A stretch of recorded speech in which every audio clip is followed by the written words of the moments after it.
জুলুমের কিছু কিছু নিদর্শন তো দেখা জিনিস বললাম। সারা বাংলাদেশে একই অবস্থা ছিল। অধিকাংশ জেলায় থানায় জালেমদের নাকি আলাদা টর্চার সেল ছিল। আল্লাহ বলেন এই জুলুমের কারণে জায়গাটা অভিশপ্ত হয়ে গেছে। পুরা জায়গাটা আমি আল্লাহ উজাড় গৃহ পরিত্যক্ত বানিয়ে দিলাম, জনশূন্য। এর বাস্তব প্রমাণ আমার কুষ্টিয়ার হানিফের বাড়ি। আপনি যে দেখেন আজ জাতীয় টয়লেট হয়ে গেছে। জালেমদের প্রতি মানুষের এত রাগ, ওর বাড়ির পায়খানা প্যান পর্যন্ত খুলে নিয়ে চলে গেছে। পৃথিবীর ইতিহাসে আপনি পাল্টিয়ে দিলেন 15.5 বছরে। একবারে 350 জন এমপি পালিয়ে যায়, দুনিয়াতে আমি কোনোদিন শুনিও নাই, পড়িও নাই। দেশটা কত রসাতলে নিয়ে গিয়েছেন যে জাতীয় মসজিদের ইমামও পালিয়ে গেছে।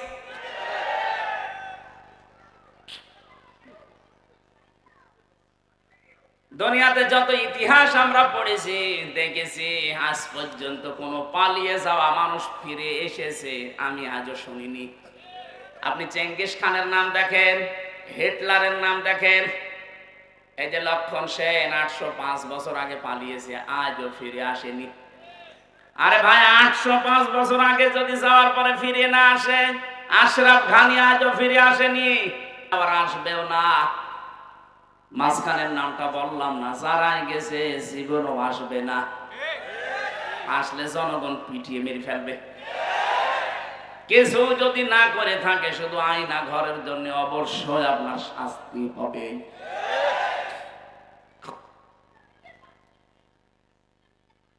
বাস্তবতা কত কঠিন আমি নিজে তো 10 দিন ফেস করেছিলাম ওই মাটির নিচে। মানুষ এত ভয়ঙ্কর চরিত্রের হতে পারে, এত বড় বড় নখ হয়ে গেছে এক একজনের।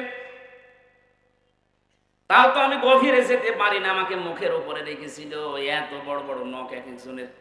মুফতি ফখরুল ভাই আমার সাথে ছিল, হেফাজত ইসলামের যুগ্ম সম্পাদক। উনি আমারে নিয়ে এইভাবে পায়ের ভেতরে হাত দিয়ে, সামনে যে লোহার ব্যারিকেড ছিল ওখানে হাত আটকিয়ে দিয়েছে।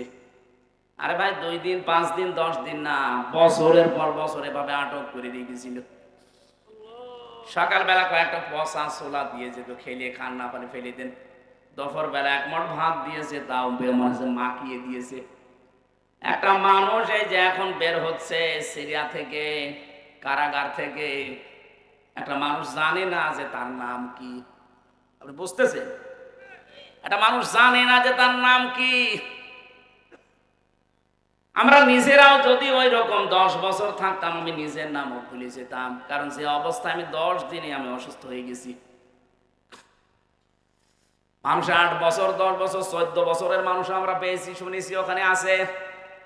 এই লাখ দিয়ে খুশিয়ে খুশিয়ে কেউ কেউ দেওয়ালের সাথে ভাঙা ভাঙা অক্ষরে লিখে রেখেছে, ভাই যদি বাইরে যেতে পারেন তবে বলবেন যে এই নাম্বারের লোকটা বেঁচে আছে। আর আপনি বলেন আমি কি করেছি? এখনো পর্যন্ত আপনি জালেমের সাফাই গান। আপনি মানুষ, জানোয়াররা তো নিচে নামে না, আপনি তো টের পাননি। একটা মানুষ জানে না এটা কোন বছর, এটা কোন মাস, এটা কোন দিন, কয়টা বাজে, ও কিচ্ছু জানে না। 24টা ঘন্টা, এদিকে 1.5 হাত, এদিকে 2.5 হাত, এতটুকু জায়গায় পড়ে আছে। 1 দিন 2 দিন না, 14 বছর। আপনি কি আর কি মনে করে? যা করেছে যদি 1000 বার ফাঁসি দেওয়া হয়, তাও আরো 100 বার দেওয়া যাবে। ইন্না ফি যালিকা লাআয়াতাল লিকাওমিন ইয়ালামুন। এখানে লামে তাকিদ আছে। আল্লাহ বলেন অবশ্যই এর ভেতরে শিক্ষা আছে যারা জ্ঞানী মানুষ তাদের জন্য। এখন আমাদের শিক্ষা কি? এই জালেমদের এত বড় 15 বছরের শিকড়, কত নিচে ওদের শিকড় ছিল আপনি টের পেয়েছেন? দারোয়ান থেকে শুরু করে সংসদ পর্যন্ত প্রতিটি জায়গায় জালেমদের লোক সেট করা ছিল। আপনি টের পাচ্ছেন না? তাই যারা বাস্তবতার সম্মুখীন তাদের জিজ্ঞাসা করেন কি শিকড় তারা গেড়েছিল। আল্লাহ বলেন সংস্কার আরম্ভ হয়েছে, পরিবর্তন চলছে।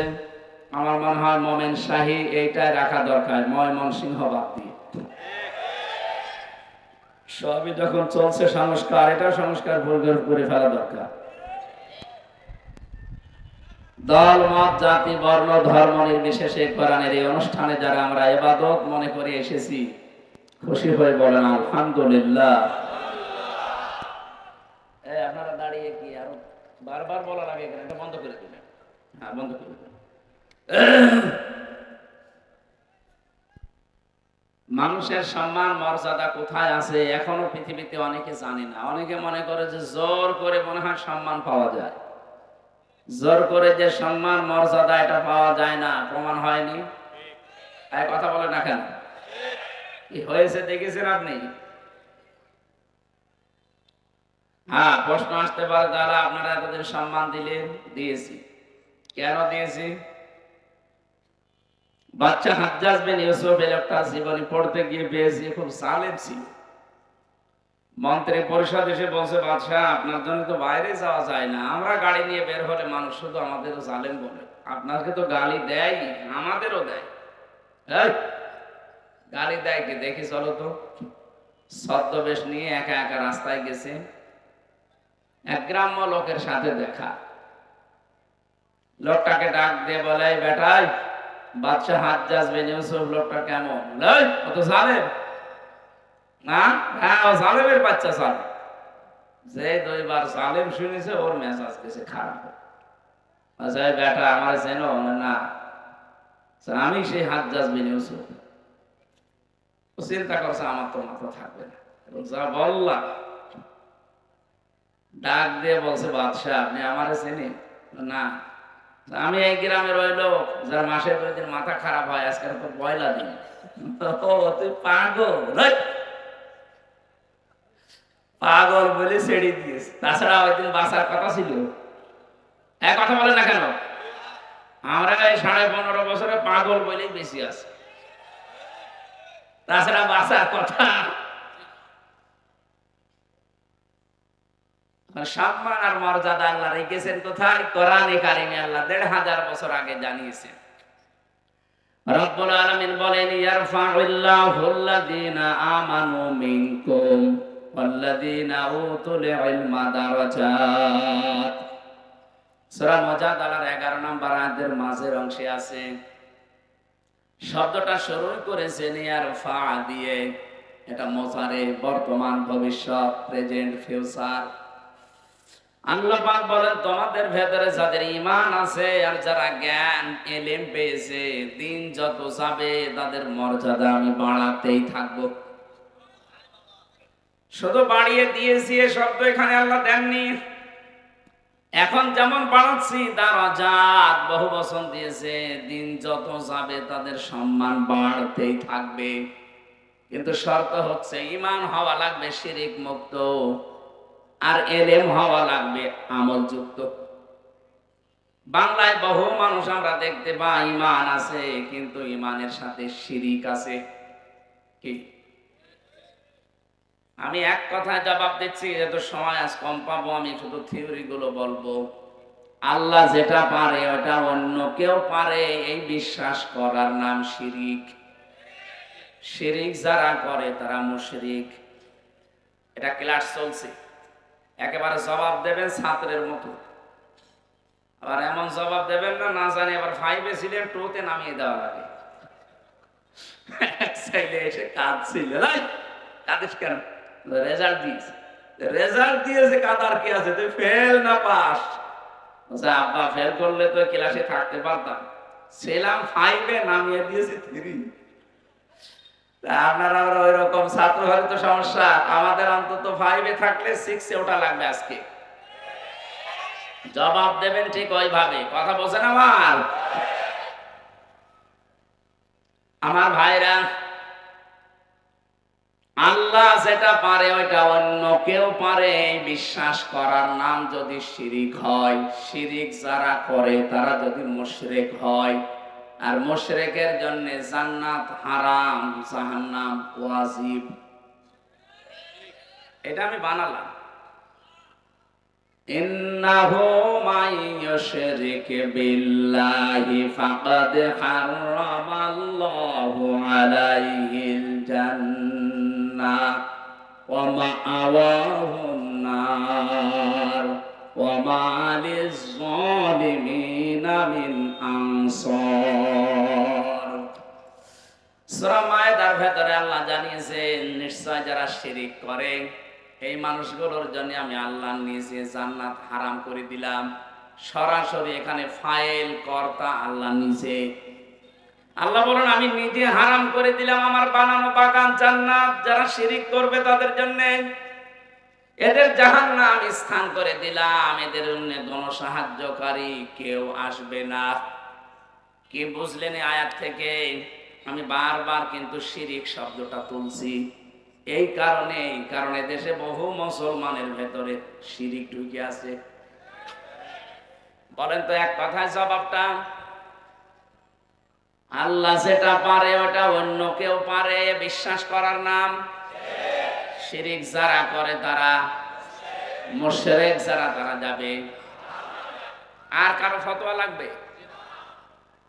এবার আপনি মিলাবেন আপনার ভেতরে শিরিক আছে কিনা।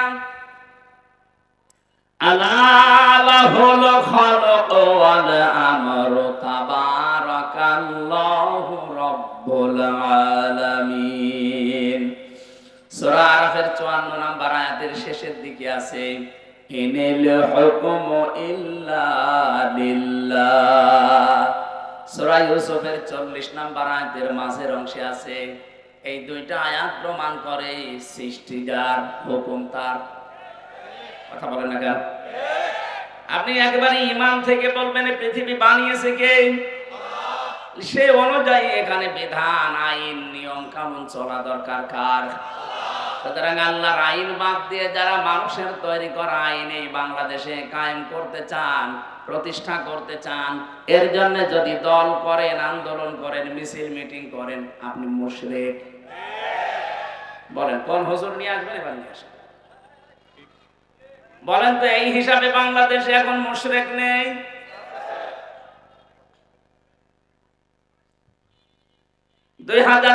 সালের 5 আগস্টের আগ পর্যন্ত মাত্র 100 জনের 15 জন মানুষ এই দেশে এইটা বিশ্বাস করত যে ক্ষমতার উৎস আল্লাহ, আর বাকি 100 জনের 85 জন বলতো না, সে ডাইরেক্ট আর ইনডাইরেক্ট বলতো ক্ষমতার উৎস জনগণ।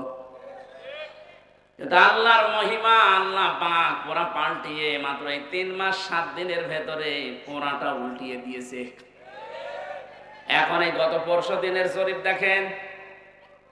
আপনারা তো এসব এর ঝামেলায় নেই, দুনিয়াদারিতে নেই, আপনারা সব আল্লাহ আরশে বসে আছেন।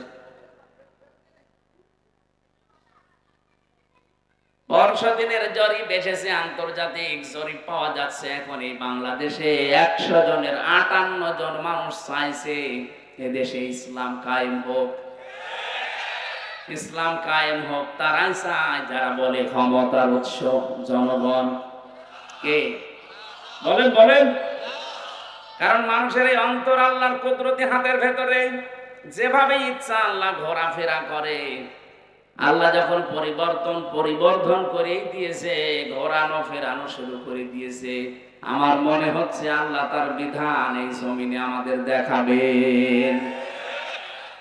দেখাবেন কাদের? না না, সূরা কাসস 5 নম্বর আয়াতে আল্লাহ দলিল দিচ্ছেন। আরো অ্যাক্টিভ হওয়া লাগবে। ওয়া নুরিদু আন নামুন্না আলাল্লাযীনা ইসতাদঈফু ফিল আরদি ওয়া নাজআলাহুম আইম্মাতাও ওয়া নাজআলাহুমুল ওয়ারিসিন। শব্দের দিকে খেয়াল করলে আমার মনে হচ্ছে আল্লাহ এখন যেন একটা নাজিল করলেন, অনুরিদু আন্না মুন্না। আমি আল্লাহ নিজে ইচ্ছা করলাম। ইচ্ছা করছে কে? বলেন বলেন। আমি আল্লাহ নিজে ইচ্ছা করলাম তোমাদের ভেতরে একটা দলকে ফেরাউন এতদিন পর্যন্ত কোণঠাসা করে রেখেছিল, দুর্বল করে রেখেছিল, ছোট করে রেখেছিল, এই পরিপূর্ণ করে রেখেছিল। আপনার কাছে কেউ কিছু বলেছে? হ্যাঁ, কে ডিস্টার্ব করেন আপনি? নড়াচড়াও করবেন, কথা বলা তো দূরের কথা, নড়াচড়াও করবেন।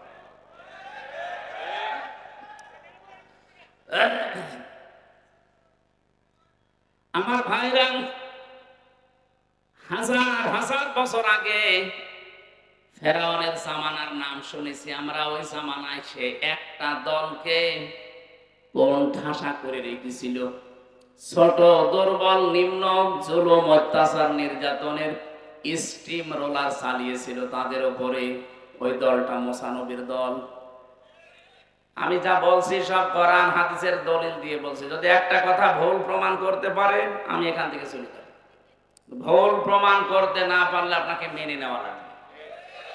আপনি নিজেও কোরআন হাদিস পড়বেন না, চিন্তা ভাবনা করবেন না, কেউ বলবে আপনি মানবেনও না। আপনি কি হয়েছেন কি? সেদিন চলে গেছে। আপনাকে এখন মানানো হবে। এক কথা বলে না কেন? মানবেন না মানে আপনার বাপ মানবে। আপনি আয়াতটা মিলান তো একটু। ওই সময়ে মুসা নবীর একটা দলকে ফেরাউন টার্গেট করে একেবারে দুর্বল করেছিল। আর 2 নাম্বার টার্গেট ছিল ওই দেশে যত মানুষ আছে তাদেরকে ছোট ছোট দলে বিভক্ত করে দুর্বল করে রেখেছিল। আজ 1500 বছর পরে দেখেন এই বাংলাদেশে অনেকেই কিন্তু আমাদেরকে দলে বিদলে বিভক্ত করে ছোট ছোট করে রেখেছে। এটা আমরা অনেকে এখনো টের না পেলেও যারা এদেশের চিন্তাশীল আলেম তারা টের পেয়ে গেছে। জেলখানায় 3টা বছর আমি মাওলানা মামুনুল হক হাফিজাহুল্লাহ তার সাথে ছিলাম। মাঝে মাঝে বলতো, হামজা বাইরে থাকতে ভাবতাম কি, আরে ভেতরে এসে কি দেখছি। আমরা বাইরে টুপি নিয়ে মারামারি করি, বুকে হাত বাঁধা নিয়ে মারামারি করি, জোরে আমিন নিয়ে মারামারি করি, আর এখানে এসে কি দেখছি, ওরা সব আমাদেরকে এক জায়গায় রেখে দিয়েছে। আমির Jamaat doctor Shafiqur Rahman, secretary general Mia Golam Parwar, Mamunul Haque, Sakhawat Hossain Razi, Amir Hamza সব এক ঘরে।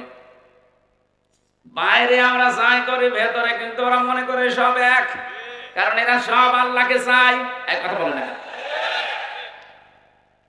যারা বলে জনগণ ক্ষমতার উৎস ওরা সব এক দল। সে যেই হোক, যে মানুষগুলো বলবে ক্ষমতার উৎস আমার আল্লাহ, তারা যারাই হোক তারা এক দল। এই জন্য তো উনি এই কাজটা করছে সারা পৃথিবীতে। বাস্তবতা এখন দেখে না, আমরা এই বিষয়গুলো নিয়ে আর মারামারি কাটাকাটিতে নেই। আমাদের এখন দরকার সবচাইতে বড় বিষয় ঐক্য। কে ষড়যন্ত্র আরম্ভ করেছে আমাদের এই প্রতিবেশী নামে কলঙ্ক, কি শুরু করেছে দেখছেন। এখন শুনছে কাবা শরীফ নাকি দখল করবে, ওখানে নাকি মন্দির ছিল। কোরআনে কারীম জানিয়েছে, ইন্না আউয়ালা বাইতি উবদিআ লিন-নাস লাল্লাযী বিবাক্কাতা মুবারাক। সূরা আলে ইমরানের 93 নম্বর আয়াতে আছে, আল্লাহ পাক বলেন পৃথিবীতে সর্বপ্রথম ঘর যেটা বানিয়েছি ওটা বাক্কায়, তার মানে মক্কায়। এটা মক্কার প্রাচীন নাম। পৃথিবীর সর্বপ্রথম যে ঘরটা আল্লাহ বানালেন সেই ঘরটাও যদি আপনার রাম মন্দির থাকে, কয়েকদিন পরে তো বলবে বাংলাদেশে যত মসজিদ আছে এখানে মন্দির ছিল। কি ষড়যন্ত্র আরম্ভ করেছে সূক্ষ্ম ভাবে একটু চিন্তা করে দেখেন। ফেনী থেকে চট্টগ্রাম, ঢাকার এই রাস্তাটা একটু সরু। ওরা বলছে সরু রাস্তার পাশে চট্টগ্রামের এই 5টা জেলা নিয়ে যদি আমরা নিয়ে নিতে পারি তাহলে ওদের দেশ দুর্বল হয়ে যাবে। এটা একটা প্রতিবেশীর কথা হলো। আরে ভাই, আপনি কি যৌতুক নেবেন নাকি বলেন? আর যৌতুক দেব কি করে? মেয়ে তো পালিয়ে গেছে। পালানো মেয়ের আবার যৌতুক কিসের? মেয়ে যদি আমরা তুলে দিতাম তাও তো একটু যৌতুক চাইতেন। মেয়ে গেছে পালিয়ে, বিয়ে তো ছাতা মানি না। আর বিয়ে তো হবে না, কারণ আপনাদের তো ফুল হাতা আর আমাদের হাফ হাতা। ওদের ফুল হাতা না? যার কাছে গেছে বলেন তো দাদার সাথে কিয়ামতের আগে বিয়ে হওয়া সম্ভব যতদিন হাফ হাতা না হবে। এবং কি কালেমা পড়া লাগবে। আপনি কালেমাও পড়বেন না, হাফ হাতাম হবেন না, আপনার সাথে বিয়ে জায়েজ নেই, আমার আল্লাহর নিষেধ। সূরা বাকারা 221 নম্বর আয়াত। আমি বানিয়ে বলছি না, সব দলিল আছে। ওয়ালা তানকিহুল মুশরিকি ওয়ালা তুনকিহুল মুশরিকিনা হাত্তা ইউমিনু। যতক্ষণ মুশরিক এই পুরুষটা ঈমান না আনবে ততক্ষণ কোন মুমিনা নারীর জন্য তার সাথে বিয়ে করা জায়েজ নেই। আপনি এতদিন মিথ্যা ছড়িয়েছেন কোন কারণে যে আমাদের স্বামী স্ত্রীর সম্পর্ক, কোন কারণে বলতেন? হ্যাঁ, এটা কোনদিন জায়েজ হয়? এটা হাসি মানুষ, একটা মুসলমানের সাথে যদি হয়তো তাও তো মানতাম। এমন মানুষের নাম বলেছে ও আল্লাহ বিশ্বাস করে না। মেয়ে যেহেতু গেছে গেছে, অন্তত মুসলমান বানিয়ে যদি বিয়ে করতে পারে এতে করুক গা, যৌতুক দেব না। কারণ যৌতুক দেওয়া জায়েজ নেই। হ্যাঁ, বরযাত্রী যাওয়া জায়েজ নেই, এই জন্য আমরা বরযাত্রীও যাব না। অলিমা করা জায়েজ আছে, আর অলিমা হবে ছেলের বাড়িতে। অলিমা করা জায়েজ নেই, বরযাত্রী যাওয়া জায়েজ আছে না? নেই। এটা তো আমাদের বানিয়েছি আমরা, এটা হিন্দুদের কালচার। এই জন্য বরযাত্রী যারা যান আজকে থেকে এটা একেবারে নিষেধ। না, বরযাত্রী যাওয়া জুলুম। 18 বছর, 20 বছর, 25 বছর এত কষ্ট করে একটা মেয়েকে লালন পালন করে খাওয়া দাওয়া লেখাপড়া করে আপনাকে দিচ্ছে, এই তো অনেক কিছু। কারণ এই মেয়েটা জীবনে কোনো দিন আর ওই বাবা আর কিছুই করবে না, যা করবে আপনার ওই ছেলের। কথা বলেন না কেন?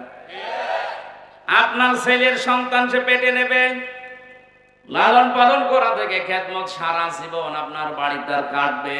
কোনদিন এই মা বাবার এক পয়সার উপকার ওই মেয়েটার দ্বারা হবে না। এজন্য মেয়ে দিয়েছে তাই তো কত নয়, আবার যৌতুক নেবেন মানে। এজন্য মেয়ের বাবা যদি রাজি না থাকে, কেউ যদি জোর করে একটা পানও খায় তাও যৌতুক হবে। কথা বুঝতেছে?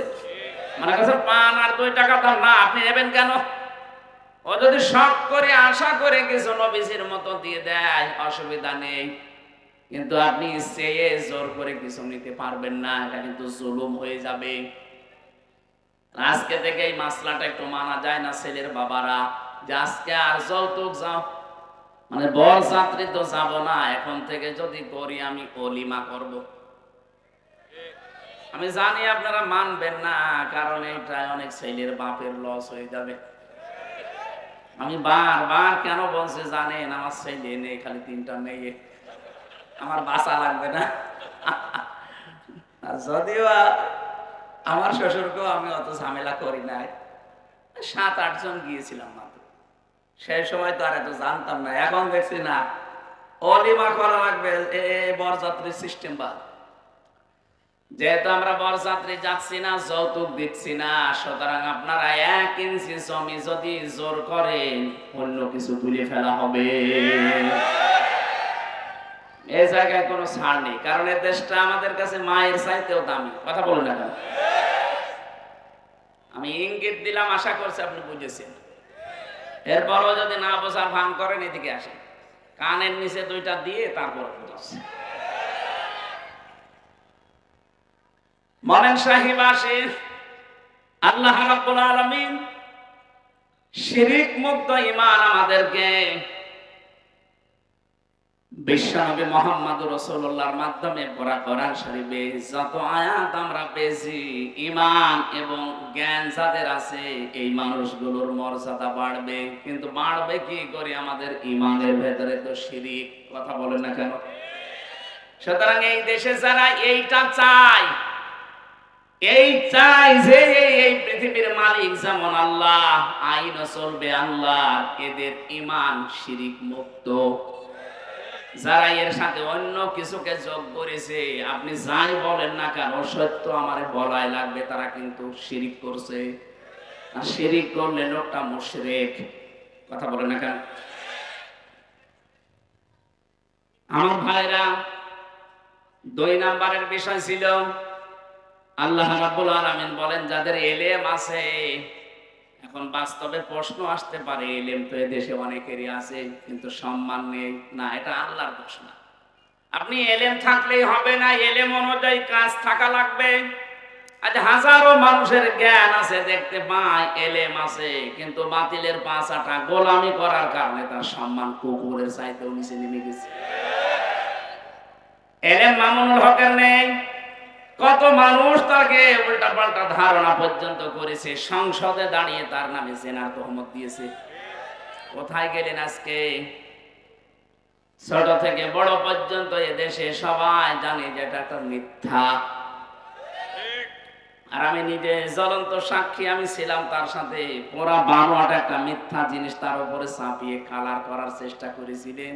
আল্লাহ আপনাদেরকে পুরা জাতির সামনে ল্যাংটা করে দিয়েছে। এই জন্য আমরা সাবধান হব। এলেম অনুযায়ী যারা আমল করছেন না, তারা যত বড় পীর সাহেব দাবি করেন না কেন, আপনি আল্লাহর লানত প্রাপ্ত বান্দা। দারাজাত আপনার জন্য না। পৃথিবীতে যারা এলেম অনুযায়ী আমল করেছে, দেখেন তাদের মর্যাদা কোথায়। আমরা এই পৃথিবীর ময়দানে পড়েছি, দেখেছি, বুঝেছি, ইমানের উপরে আমল করেছে, জ্ঞানের উপরে সবচাইতে বেশি নবীরা। কি ইয়া হাসরাতানা আলাল ইবাদ, সূরা ইয়াসিনের 30 নম্বর আয়াতে আল্লাহ বলেন, আমার আফসোস, আমার আক্ষেপ, আমার বান্দাদের জন্য আমার আফসোস, মা ইয়াতিহিম মির রাসূলিন ইল্লা কানু বিহি ইস্তাহজিউন। এমন কোন নবী রাসূল পাঠালাম না যার সাথে সমসাময়িক মানুষেরা ঠাট্টা বিদ্রুপ উপহাস করে নাই। বলেন তো, নবীদের কি চরিত্র খারাপ ছিল? কেন এত ঠাট্টা বিদ্রুপ? কাউকে কাউকে দেশে থাকতে দেয়নি, কাউকে ছিঁড়ে ফেলেছে। এত জুলুম অত্যাচার কেন? একটাই কারণ, তারা তাদের জ্ঞান অনুযায়ী আমল করত। এক কথা বলেন না কেন? আপনি তাকান জ্ঞানের দিকে। মুসা নবী জ্ঞান অনুযায়ী আমল করার কারণে ওই জামানার যারা ইহুদি, তারা তার নামই পাল্টিয়ে দিয়েছে যোসেফ। ওরা এখনো তাম দুনিয়ায় যারা ইহুদি আছে মুসা নবীকে ডাকে, কিন্তু যোসেফ বলে ডাকে। আমি তো বিশ্বের বহু জায়গায় ইহুদির সাথে মিশে দেখেছি। আমাদের নবীর কথা আলোচনায় উঠলে যখন বলি, তখন বলে আমাদের নবীর নাম যোসেফ, অথচ নবীর নাম কি? বলেন বলেন। হযরতে মুসা আলাইহিস সালাম। খ্রিস্টানদের সাথে আমি মিশেছি, ওদের সাথে যখন নবীর তুলনা করি সূরা আলে ইমরানের ৮০, ৮১, ৮২, ৮৩ এই আয়াতগুলো দিয়ে, মানে কয়েকদিন আগে সিঙ্গাপুরে, মালয়েশিয়া, থাইল্যান্ডে, যে কয় দেশে ভ্রমণ করছিলাম, যতগুলো খ্রিস্টানের সাথে দেখা, এই আয়াতগুলো নিয়ে তুলনা দিয়েছিলাম। বলেন তো, আপনাদের ধর্মীয় গ্রন্থের আমাদের নবীর পরিচয় তুলে ধরার পরে ওদের নবীর নাম ওরা বলে ঈসার পরিবর্তে বলে যিশু। নাম কি? অথচ হযরতে ঈসা আলাইহিস সালামের নাম আল্লাহ পুরা কোরআনে কতবার দিয়েছেন? ঈসা ইবনে মারিয়াম। আর ওরা উল্টা পাল্টা করে নাম পরিবর্তন করে দিয়েছে যিশু। কি দিয়েছে? ইব্রাহিম নবীর নাম ওরা পাল্টিয়ে দিয়েছে আব্রাহাম। হযরতে দাউদ নবীর নাম তারা পরিবর্তন করে দিয়েছে ডেভিড। মুসলিম বিজ্ঞানী ছিল আল কামি, তার নামও পাল্টিয়ে দিয়েছে কেমিস্ট্রি। হযরতে জাবির রাদিয়াল্লাহু তাআলা আনহু, নবীজির প্রিয় সাহাবী, জলিলুল কদর সাহাবী, তার নামও পাল্টিয়ে দিয়েছে আলজেব্রা। আপনি কি মনে করেন আলজেব্রা, কেমিস্ট্রি এগুলো আসল নাম না? সব মুসলমানদের নাম। আল কামি বিজ্ঞানী ছিল হযরতে জাবির, তিনি পারদর্শী ছিলেন। এই যে আমরা অঙ্ক বলি সেইটারে, পৃথিবীর প্রত্যেকটি বিষয়ের দিকে তাকিয়ে দেখলাম যারা দুনিয়ায় তাদের জ্ঞান অনুযায়ী আমল করে, ওই প্রজন্মে যারা থাকে, বিশেষ করে ইহুদি আর মুশরিক, এই দুইটা জাতি তাদের নাম খালি পাল্টাতে থাকে। এই যে নাম পরিবর্তনের হিড়িক, এটা তৈরি করেছিল ইহুদিরা। এটা বাংলাদেশে অনেকে আরম্ভ করেছিল। জিয়া আন্তর্জাতিক বিমানবন্দরের নামও পাল্টিয়ে আরেকটা নাম দিয়েছে। কথা বলে না কেন? এমন কোন জায়গা নেই যেখানে নাম পাল্টিয়ে দেয়নি। টয়লেটের নাম দিয়ে দিয়েছে বঙ্গবন্ধু টয়লেট। কেন? মানুষ ওখানে বাম পা দিয়ে প্রবেশ করে বলে আল্লাহুম্মা ইন্নী আউযু বিকা মিনাল খুবুসি ওয়াল খাবাইস, আমার মনে হয় এই 15.5 বছরে অনেকেই খবসি খবাইস বাদ দিয়ে আল্লাহুম্মা ইন্নী আউযু বিকা মিনাল ওইটা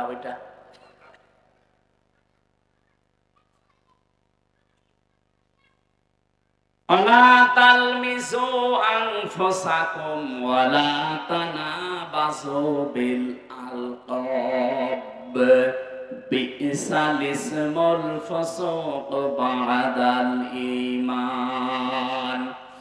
রব্বুল আলামিন বলেন, সাবধান, কারো নাম পাল্টিয়ে দিবা না, উলট পালট নামে ডাকবা না। কেউ যদি এই কাজ করো, তাওবা না করে মারা যাও, সে জালেম হয়ে মরবা। আল্লামা শাহ আহমেদ শফি রহমতুল্লাহ আলাইহি তার নামও এই দেশের একজন পাল্টিয়ে দিয়েছে তেতুল হুজুর। আল্লামা সাইদির নাম দিয়েছে দেল্লু শিকদার। আব্দুল কাদের মোল্লার নাম পাল্টিয়ে দিয়েছে কসাই কাদের। আমার নামটাও ছাতা পাল্টিয়ে দিয়েছে পিসকে হুজুর। আমি কি পিসকে? এই যে নাম পরিবর্তনের হেডিকেটা ইহুদিদের আর মুশরিকদের।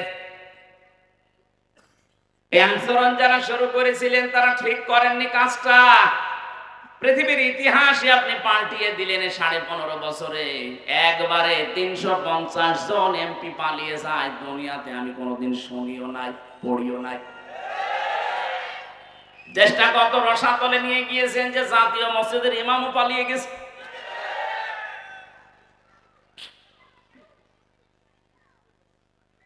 দুনিয়াতে যত ইতিহাস আমরা পড়েছি দেখেছি, আজ পর্যন্ত কোনো পালিয়ে যাওয়া মানুষ ফিরে এসেছে আমি আজও শুনিনি।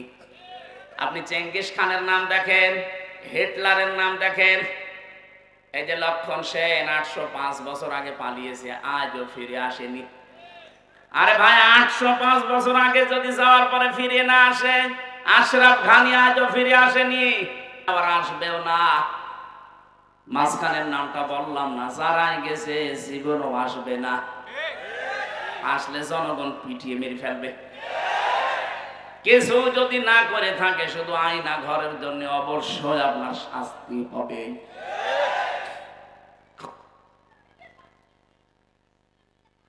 বাস্তবতা কত কঠিন আমি নিজে তো 10 দিন ফেস করেছিলাম ওই মাটির নিচে। মানুষ এত ভয়ঙ্কর চরিত্রের হতে পারে, এত বড় বড় নখ হয়ে গেছে এক একজনের। তাও তো আমি গভীরে যেতে পারি না, আমাকে মুখের উপরে রেখেছিল, এত বড় বড় নখ এক একজনের। মুফতি ফখরুল ভাই আমার সাথে ছিল, হেফাজত ইসলামের যুগ্ম সম্পাদক। উনি আমারে নিয়ে এইভাবে পায়ের ভেতরে হাত দিয়ে, সামনে যে লোহার ব্যারিকেড ছিল ওখানে হাত আটকিয়ে দিয়েছে। আরে ভাই, 2 দিন 5 দিন 10 দিন না, বছরের পর বছর এভাবে আটক করে রেখেছিল। সকালবেলা কয়েকটা পচা ছোলা দিয়ে যেত, খেলে খান না পারে ফেলে দেন। দুপুর বেলা 1 মুঠ ভাত দিয়েছে, তাও মাখিয়ে দিয়েছে। একটা মানুষ এই যে এখন বের হচ্ছে সিরিয়া থেকে, কারাগার থেকে, একটা মানুষ জানে না যে তার নাম কি। আপনি বুঝতেছেন? একটা মানুষ জানে না যে তার নাম কি। আমরা নিজেরাও যদি ওই রকম 10 বছর থাকতাম, আমি নিজের নামও ভুলে যেতাম, কারণ যে অবস্থায় আমি 10 দিনে আমি অসুস্থ হয়ে গেছি। মানুষ 8 বছর 10 বছর 14 বছরের মানুষ আমরা পেয়েছি, শুনেছি ওখানে আছে। এই লাখ দিয়ে খুশিয়ে খুশিয়ে কেউ কেউ দেওয়ালের সাথে ভাঙা ভাঙা অক্ষরে লিখে রেখেছে, ভাই যদি বাইরে যেতে পারেন তবে বলবেন যে এই নাম্বারের লোকটা বেঁচে আছে। আর আপনি বলেন আমি কি করেছি? এখনো পর্যন্ত আপনি জালেমের সাফাই গান। আপনি মানুষ, জানোয়াররা তো নিচে নামে না, আপনি তো টের পাননি। একটা মানুষ জানে না এটা কোন বছর, এটা কোন মাস, এটা কোন দিন, কয়টা বাজে, ও কিচ্ছু জানে না। 24টা ঘন্টা, এদিকে 1.5 হাত, এদিকে 2.5 হাত, এতটুকু জায়গায় পড়ে আছে। 1 দিন 2 দিন না, 14 বছর। আপনি কি আর কি মনে করে? যা করেছে যদি 1000 বার ফাঁসি দেওয়া হয়, তাও আরো 100 বার দেওয়া যাবে।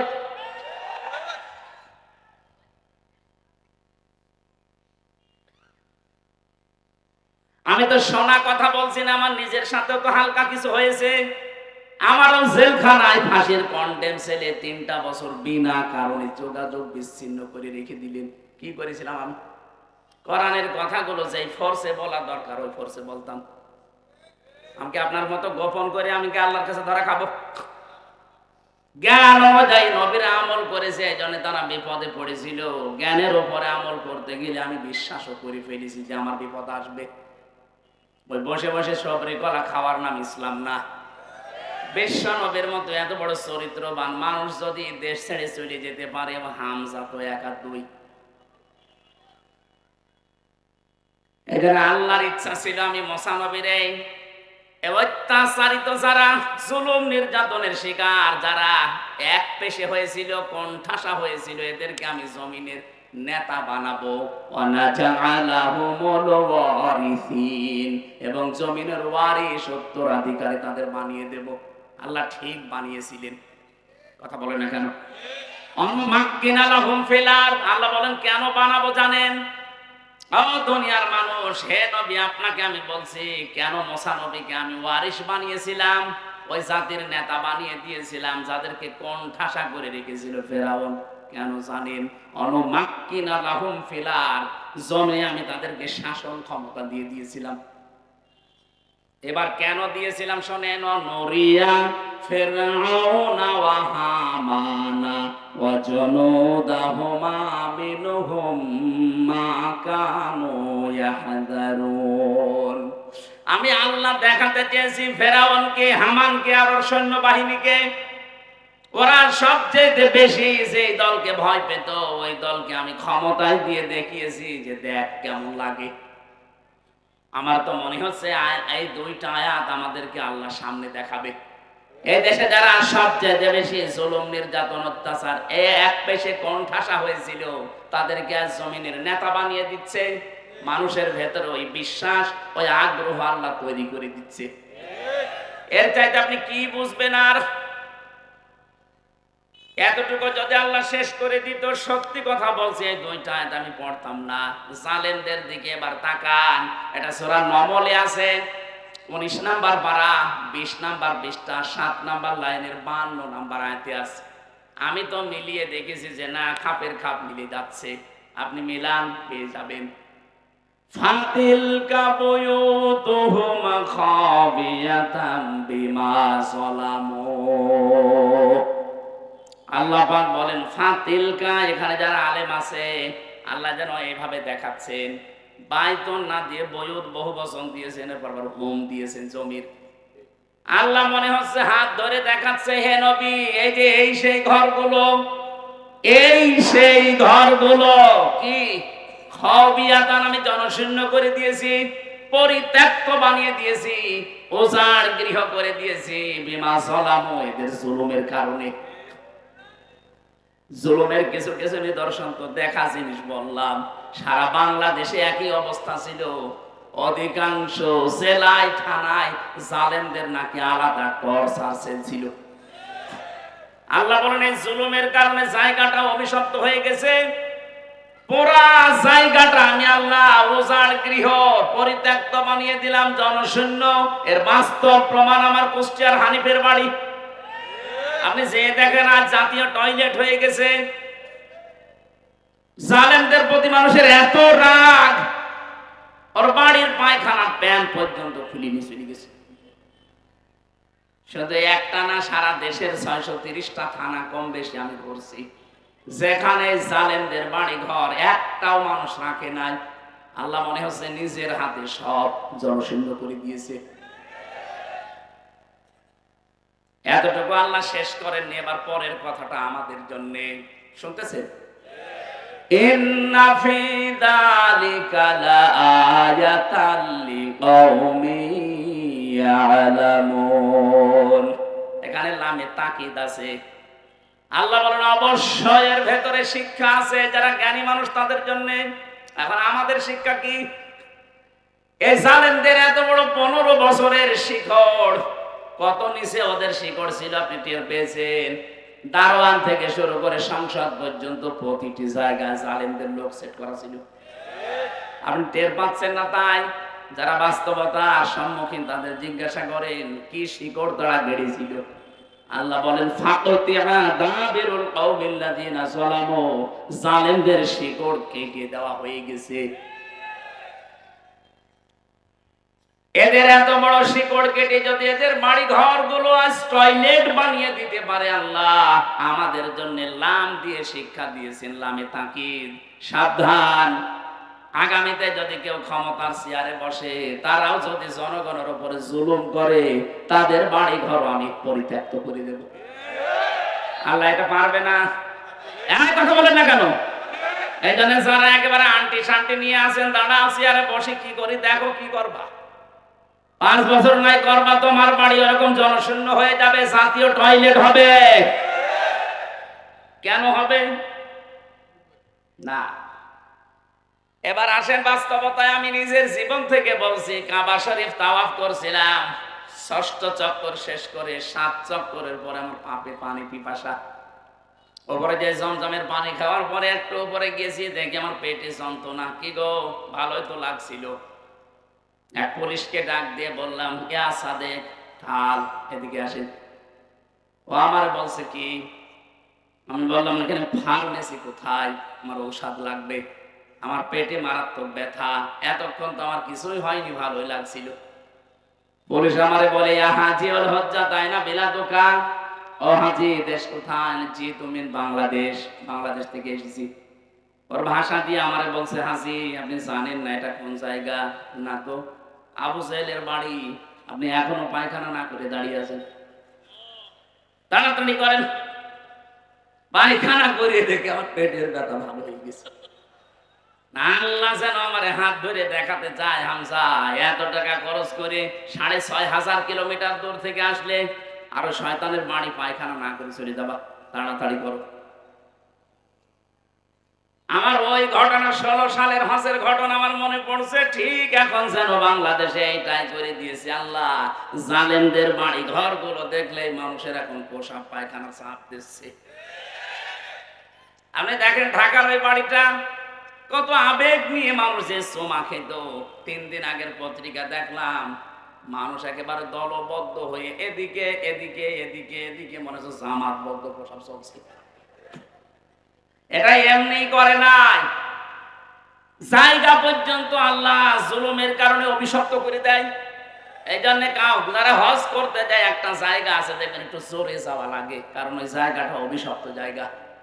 এই জন্য দুনিয়ার নিয়মে যেখানে জুলুম হয়, ওই জায়গাটা পর্যন্ত অভিশপ্ত হয়ে যায়। ওদের বাড়ি ঘর তো হবেই। কে করলেন আপনি? কি করলেন বলেন তো? জীবনের দিকে তাকিয়ে একটু বলেন। বাংলাদেশের শ্রেষ্ঠ ধনীর তালিকায় আপনার নাম ছিল, কি হলো? এখন তো শুয়ে থাকা লাগছে মাটির বিছানায়। এক কথা বলছেন, এখনো কিছু হয়নি। যা করেছেন 36,000 কোটি টাকার মামলা, এদেশের জনগণের টাকা।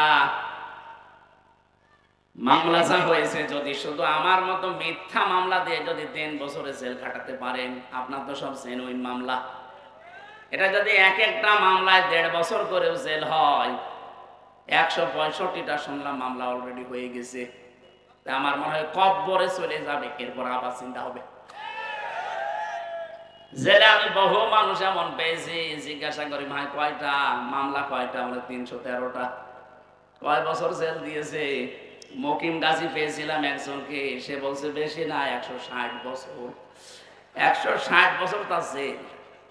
ও কব্বরে যে আবার উঠবে, আবার জেলে যাবে, আবার কব্বরে যাবে না? এখানে জালেমদের এই বাড়ি ঘর গুলো থেকে একটু শিক্ষা নেওয়া দরকার আমাদের।